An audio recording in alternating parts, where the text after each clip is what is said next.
ভূত শব্দটার সঙ্গেই একটা গা ছমছমে ভাব আমাদের মতো বাঙালিদের জন্মগত অনুভূতি। তার সঙ্গে যদি এক কাপ চা আর পছন্দসই সঙ্গী পাওয়া যায় তাহলে তো 16 গলাই পূর্ণ হয়ে যায়। ছোটবেলায় মোমবাতির আলোয় দাদু ঠাকুমার কাছে গল্প শোনার মধ্যে যে ভুতুড়ে সুন্দর স্মৃতিগুলো আছে সেগুলি এক কথায় অনবদ্য। অবশেষে আমরা কোনোভাবেই কুসংস্কারে বিশ্বাসী নই এবং আমার শ্রোতাদের কাছে অনুরোধ, কুসংস্কার ছড়াবেন না। আজকের গল্প লেখক শরদিন্দু বন্দ্যোপাধ্যায়ের কলমে যাত্রী। প্রায় 100 বছর আগেকার কথা। সন্ধে হয়। পশ্চিম আকাশে তখনও সোনালি আলো ঝিকমিক করছে, কিন্তু মাটির ওপর অন্ধকার নেমে এসেছে। গাছপালার চেহারা কালো আর অস্পষ্ট হয়ে আসছে। দু একটি পাখি যাদের বাসায় ফিরতে দেরি হয়ে গেছে তারা অস্ফুট আশঙ্কায় কিচমিচ করে ডাকতে ডাকতে দ্রুত পাখা নেড়ে উড়ে চলেছে। একজন পথিক মাঠের ওপর দিয়ে হেঁটে যাচ্ছে। তার অবস্থা অনেকটা ওই বিলম্বিত পাখির মতো। ভোর থেকে সে হাঁটছে, কিন্তু এখনো পর্যন্ত একটা গ্রামে পৌঁছাতে পারল না। যে মাঠের ওপর দিয়ে সে চলেছে সে মাঠের ঘাসের ওপর পায়ের চিহ্ন আঁকা সরু পথ নেই। শেষ পর্যন্ত মানুষের আস্তানায় পৌঁছতে পারবে কিনা তাও অনিশ্চিত। তবু সে আশায় ভর করে চলেছে, যদি রাত্রির গাঢ় অন্ধকার নেমে আসার আগে কোনো একটা পল্লীতে গিয়ে উঠতে পারে। পথিকের বেশভূষা অত্যন্ত সাধারণ। সে চাকরি খুঁজতে বেরিয়েছে। তার বাড়ি পশ্চিম বাংলায়, কিন্তু 11 দিন হেঁটে হেঁটে সে যে কোথায় এসে হাজির হয়েছে তা সে নিজেই জানে না। কাল একটি ছোট্ট গ্রামে রাত্রি কাটিয়ে ভোর হতে না হতেই সে বেরিয়েছিল, কিন্তু সমস্ত দিন চলেও কোথাও একটি গ্রাম পায়নি। দুপুরে এক অশ্বত্থ গাছের তলায় বসে নিজের পুটুলিতে যেটুকু শুকনো চিড়ে বাঁধা ছিল তাই খেয়েছিল। তারপর লাঠির ডগায় পুটলি বেঁধে লাঠি কাঁধে করে আবার যাত্রা শুরু করেছে, কিন্তু পথ তার এখনো শেষ হয়নি। সামনের দিকে তাকিয়ে চলতে চলতে পথিক একসময় ডান দিকে ঘাড় বেঁকিয়ে দেখল খানিক দূরে কতগুলো গাছপালার আড়ালে একটা জায়গা চকচক করছে। পথিক দাঁড়িয়ে পড়ল। সন্ধ্যার আবছায়ায় তার মনে হলো যেন একটা মস্ত দিঘি। তেষ্টায় তার বুক পর্যন্ত শুকিয়ে গেছিল। সে আর দ্বিধা না করে পা চালিয়ে সেদিকেই চলল। মনে মনে বলল, দিঘি যদি হয় তাহলে নিশ্চয়ই কাছে গ্রাম আছে। যাক, ঠিক সময়ে আশ্রয় পেয়েছি। আরো কিছু দূর এগিয়ে এসে দেখল, হ্যাঁ, দিঘি বটে, প্রকাণ্ড দিঘি। এপার থেকে ওপারের বাঁধানো ঘাট ভালো দেখা যায় না। দিঘির কিনারায় বসে পথিক অঞ্জলি ভরে জল খেল।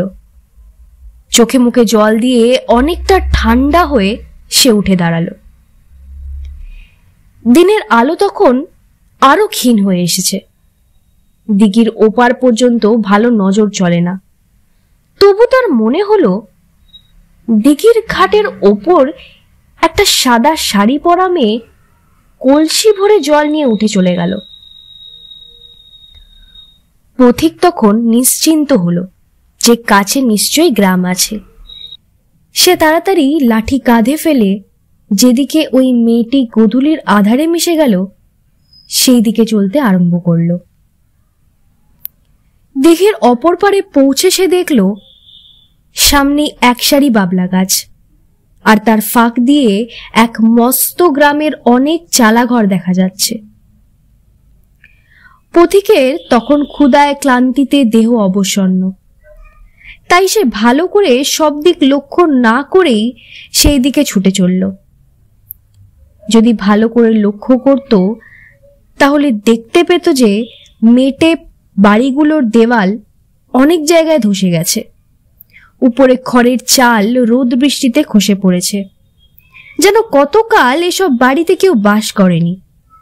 সমস্ত গ্রামটা শূন্য খাঁ খাঁ করছে। সন্ধে উত্তীর্ণ হয়ে যায়, তবু একটি বাড়িতেও প্রদীপ জ্বলছে না। এসব কিছুই সে লক্ষ্য করল না। গ্রামের এক সদর রাস্তা দিয়ে ঢুকেই সে দেখল সামনে একটা বড় খোড়ো বাড়ি। সে গিয়ে দরজায় ধাক্কা দিল। জীর্ণ দরজা নড়বড় করে উঠল, কিন্তু ভেতর থেকে কোনো সাড়া শব্দ পাওয়া গেল না। সে তখন হাঁক দিয়ে বলল, কে আছো? একবার বাইরে এসো। তবু সাড়া নেই। পথিক একটু আশ্চর্য হয়ে ভাবল, তাই তো, বাড়িতে কেউ নেই নাকি? তখন সে দরজায় জোরে একটা ধাক্কা দিল।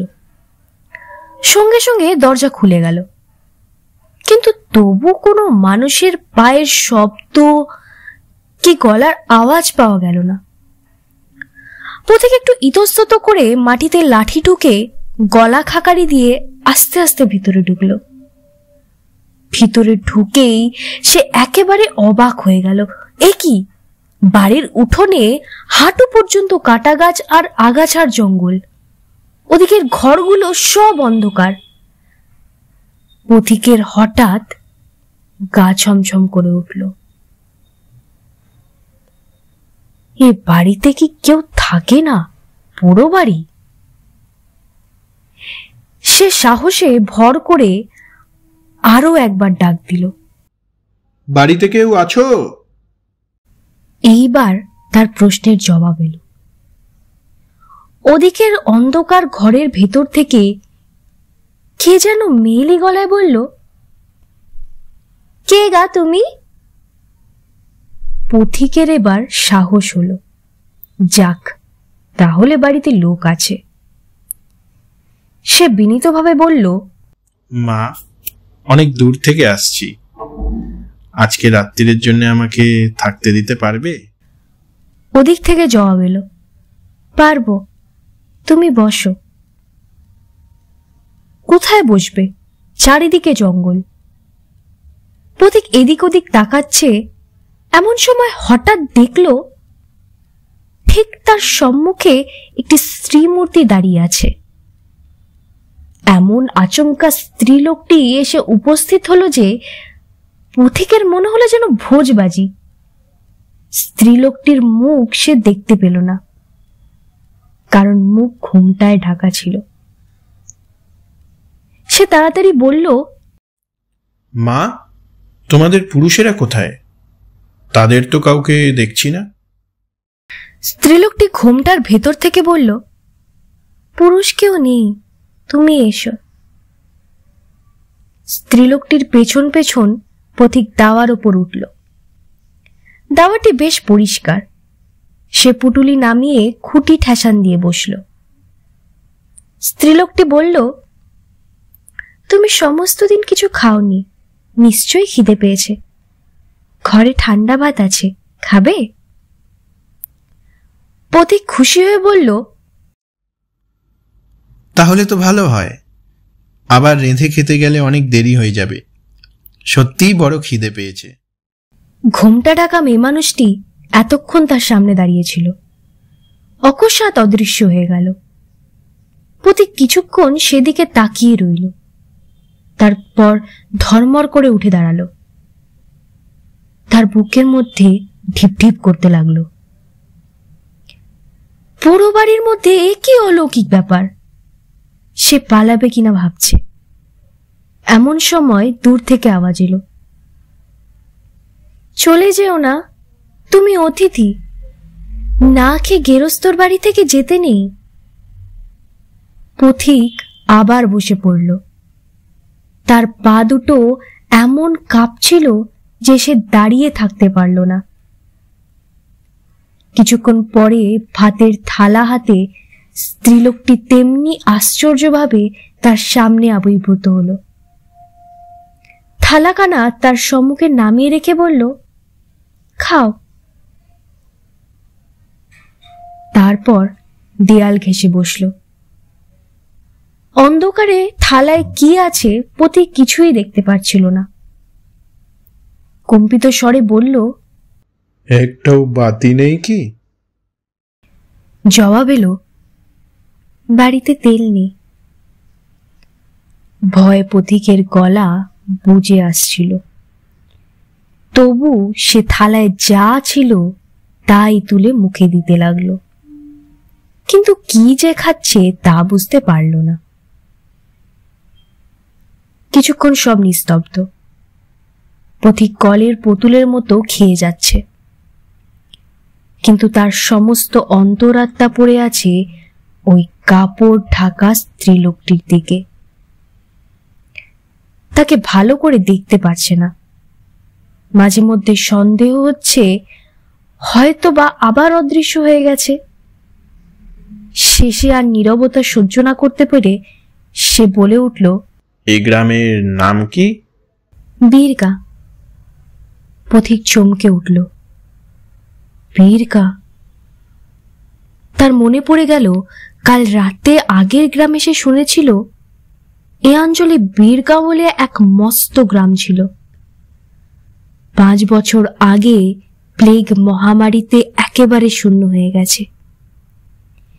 সেই থেকে সেখানে আর কোনো মানুষ বাস করে না। এই সেই বীরগা? হঠাৎ প্রশ্ন হলো, আর কিছু চাই? না না বলে পথিক উঠবার উপক্রম করল। অন্ধকার থেকে আবার আওয়াজ এলো, উঠো না, তোমার এখানে পেট ভরেনি। শুধু নুন দিয়ে পান্তা ভাত কি খাওয়া যায়? তোমাকে একটা লেবু এনে দিই কেমন? গাছেই আছে। পথিক কোনো জবাব দিতে পারল না, কিন্তু তারপরেই যে ব্যাপারটা ঘটল তাতে তার মাথার চুল সজারুর কাঁটার মতো খাড়া হয়ে উঠল। আবছায়া অন্ধকারে সে দেখল একটা হাত লম্বা হয়ে ঠিক তার কাঁধের পাশ দিয়ে বেরিয়ে গেল। উঠোনের এক কোণে প্রায় 20 হাত দূরে একটা পাতিলেবুর গাছ ছিল। সেই গাছ থেকে লেবু পেড়ে হাতখানা আবার ফিরে এলো। এই নাও লেবু। বাবা গো! বলে পথিক দাওয়ার ওপর থেকে লাফিয়ে পড়ল। তারপর উঠেই কি পড়ি করে ছুটতে আরম্ভ করল। তার পুটলি আর লাঠি সেখানেই পড়ে রইল। ক্ষীণ একটা স্বর সে শুনতে পেল, যেও না, যেও না। পথিকের তখন আর দিকবিদিক জ্ঞান নেই। সে রাস্তায় বেরিয়ে গ্রামের ভেতর দিয়ে ঊর্ধ্বশ্বাসে ছুটতে লাগলো। রাস্তার দুধারে বাড়িগুলো অস্পষ্টভাবে তার পাশ দিয়ে সরে যেতে লাগলো। কোনটা ভেঙে পড়ছে, কোনটা অতি কষ্টে দাঁড়িয়ে আছে, কিন্তু কোথাও একটা জীবন্ত প্রাণীর সাড়া পর্যন্ত নেই, যেন পরিত্যক্ত মশান। তখন রাত্রি গাঢ় হয়ে নেমে এসেছে। আকাশে চাঁদ নেই, কেবল কয়েকটা নক্ষত্র মিটমিট করে জ্বলছে। পথিক হোঁচট খেয়ে দুবার পড়ে গেল, কিন্তু তার গতি হ্রাস হলো না। গড়াতে গড়াতে উঠে আবার দৌড়াতে লাগলো। তার মনে হতে লাগলো যেন সেই সাদা শাড়ি পরা মূর্তিটা এখনো তার পিছনে পিছনে ছুটছে, এখনো লম্বা হাত বাড়িয়ে যেন তার গলা টিপে ধরবে। এমনি ভাবে অনেকক্ষণ দৌড়াবার পর পথিক গ্রাম পেরিয়ে একটা ফাঁকা জায়গায় এসে পৌঁছালো। চোখে সে কিছু দেখতে পাচ্ছিল না, কান ভৌ ভৌ করছিল, বুকের ভেতর দুমদুম করে মুগুরের ঘা পড়ছিল, যেন যেন এইবার হৃৎপিণ্ডটা ফেটে যাবে। সে তৃতীয়বার হোঁচট খেয়ে পড়ল, কিন্তু আর তার উঠে পালাবার শক্তি ছিল না। সে কিছুক্ষণ মাঠের মাঝখানে মুখ গুজে পড়ে রইল। এইভাবে পড়ে থেকে হৃৎপিণ্ডের উন্মত্ত স্পন্দন যখন একটু কমে এসেছে, তখন সে মুখ তুলে আস্তে আস্তে উঠে বসল। চারিদিকে গাঢ় অন্ধকার আলকাত্রা মাখানো দেওয়ালের মতন তাকে ঘিরে আছে। কোনো দিকে কিচ্ছু দেখা যায় না। এমনকি যে গ্রাম ছেড়ে সে পালিয়ে এসেছে, সে গ্রাম তার পিছনে কি সম্মুখে কি পাশে, তাও সে আন্দাজ করতে পারল না। কিন্তু এই জনমানব শূন্য দেশে ঘুটঘুটে কালো মাঠের মাঝখানে মানুষ কতক্ষণ একলা বসে থাকতে পারে? পথিক টলতে টলতে উঠে দাঁড়ালো। হাঁটু দুটো তার ভেঙে পড়ছিল, কিন্তু তবু এই ভয়ঙ্কর জায়গা ছেড়ে তাকে পালাতেই হবে। একটা দিক ঠিক করে সে যতদূর সম্ভব দ্রুত চলতে লাগলো, কিন্তু বেশি দূর তাকে যেতে হলো না। 5 মিনিট চলবার পরেই সে মানুষের গলার আওয়াজ শুনতে পেল, যেন কাছেই কোথাও অনেকগুলো মানুষ একসাথে বসে জটলা করে গল্প করছে। তাদের গলার আওয়াজ ক্ষীণ কিন্তু স্পষ্ট। পথিকের মন আশায় ভরে উঠল। সে ভাবল দৌড়াতে দৌড়াতে নিশ্চয়ই কোনো লোকালয়ের কাছে এসে পড়েছে। সে আগ্রহ ভরে কান খাড়া করে সেই শব্দ যেদিক থেকে আসছিল সেদিকে ছুটতে লাগলো। শব্দের দিকেই তার লক্ষ্য ছিল, তাই তার পথ যে ক্রমে ঢালু হয়ে নিচের দিকে নেমে যাচ্ছিল তা সে খেয়াল করল না। ছোট ছোট বাবলার ঝোপে তার গা ছড়ে যেতে লাগলো, পায়ে কাঁটা বিঁধতে লাগলো, তাও সে আগ্রহ করে শুধু শব্দ লক্ষ্য করে ছুটে লাগলো। ক্রমশ একটা স্যাঁতস্যাঁতে উদ্ভিদ পচা গন্ধ তার নাকে ভাসতে লাগলো। একটা ভিজে নিঃশ্বাস রোধ করা বাতাস তার গায়ের উপর দিয়ে বয়ে যেতে লাগলো। এদিকে পায়ের নিচে মাটিও ক্রমশ নরম তলতলে হয়ে আসছে। চলতে গিয়ে পা বসে যাচ্ছে, যেন দুর্গন্ধ পাঁকে ভরা জলের মধ্যে সে এগিয়ে চলেছে। কিন্তু যতই এগিয়ে চলেছে মানুষের আওয়াজ ততই স্পষ্ট হয়ে উঠছে। পথিক ভাবছে এই কাদাটুকু পেরিয়ে যেতে পারলেই সে মানুষগুলোর আস্তানায় পৌঁছবে। হঠাৎ একটা আশ্চর্য ব্যাপার দেখে সে এক বাবলার ঝোপের আড়ালে থমকে দাঁড়িয়ে পড়ল। ঠিক তার সামনে, প্রায় 10 হাত দূরে, একটা আলোর গোলা মাটি থেকে উঠে আস্তে আস্তে মিলিয়ে গেল। তারই নীল আলোতে পথিক নিমেষের জন্য সমস্ত দৃশ্যটা স্পষ্ট দেখতে পেল। একটা পাঁকে ভরা কুণ্ডের মাঝখান থেকে ওই আগুনের পিণ্ডটা উঠছে, আর সেই পিণ্ড ঘিরে অনেকগুলো মূর্তি গোল করে বসে আছে। পথিকের গায়ের রক্ত হিম হয়ে গেল। এ যে আলেয়া, তবে কি সে শ্মশানে এসে পড়েছে? শ্মশানেই তো আলেয়া জ্বলে, আর ওই যে মূর্তিগুলো বসে আছে ওরা কারা? মানুষ? কিন্তু মানুষ এ রাতে আলেয়া ঘিরে বসে থাকবে কেন? ওদের চেহারা সে ভালো করে দেখতে পায়নি, কিন্তু যতটুকু দেখেছিল। এই সময় আরেকবার আলেয়ার নীল আগুন জ্বলে উঠল। এবার পথিক তাদের ভালো করে দেখতে পেল।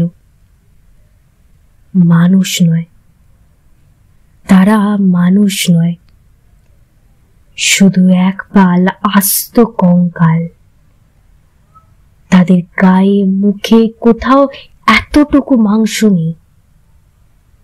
পথিকের আর চিৎকার করবার ক্ষমতাও ছিল না। সে পিছু ফিরে পালাবার চেষ্টা করল, কিন্তু তার কাপড় বাবলার ডালে আটকে গিয়েছিল। যেমনি পালাতে গেল অমনি কাপড়ে টান পড়ল, যেন যেন কি তাকে পিছন থেকে টেনে ধরেছে। পথিকের মুখ দিয়ে কেবল একটা চাপা গোঙানি বেরিয়ে এলো। সে কাদার উপর মুখ গুজে পড়ে রইল। তারপর সব স্থির। হঠাৎ যেন ঘুম থেকে জেগে উঠে পথিক দেখল সেও সেই আলেয়া পিণ্ডের ধারেই বসে আছে। তার মনে আর একটুও ভয় নেই। আবার আলেয়া জ্বলে উঠল। যারা কুণ্ড ঘিরে বসেছিল তারা নড়ে চড়ে বসল, আর তাদের হাড়গুলো খটখট করে উঠল। পথিকের পাশে যে কঙ্কালটা বসেছিল সে ভাঙা গলায় জিজ্ঞাসা করল, কে? তুমি কতক্ষণ এলে? পথিক কথাটা ঠিক বুঝতে পারল না, যেন ইতিপূর্বে কি হয়েছে তা সে মনে করতে পারছে না। এদিক ওদিক তাকাতে তাকাতে অদূরে বাবলা গাছের একটা ঝোপ সে দেখতে পেল। মুহূর্ত মধ্যে সে ঝোপের কাছে গিয়ে দাঁড়ালো। দেখলো ঝোপের নিচে একটা তরতাজা মরা ঘাড় গুজে পড়ে আছে। তখন সে সব বুঝতে পারল। ফিরে এসে বলল, আমি এইমাত্র আসছি। কঙ্কালটা বলল, বেশ বেশ, ওইখানে অনেক কঙ্কাল পড়ে আছে, তারই একটার মধ্যে ঢুকে পড়ো। তোমার নিজের কঙ্কাল তৈরি হতে এখনো ঢের দেরি। যতদিন মাংস পচে হাড় না বেরোয় ততদিন ধারেই কাজ চালাও। অনেকগুলো কঙ্কাল একসঙ্গে খিলখিল করে হেসে উঠল। আজকের গল্প যদি আপনাদের ভালো লেগে থাকে, এক টুকরো ভালোবাসার ছোঁয়া কমেন্ট সেকশনে দিয়ে যেতে ভুলবেন না। আশা করব আপনাদের ভালোবাসায় আরো নতুন ধরনের গল্প আপনাদেরকে উপহার দিতে পারবো।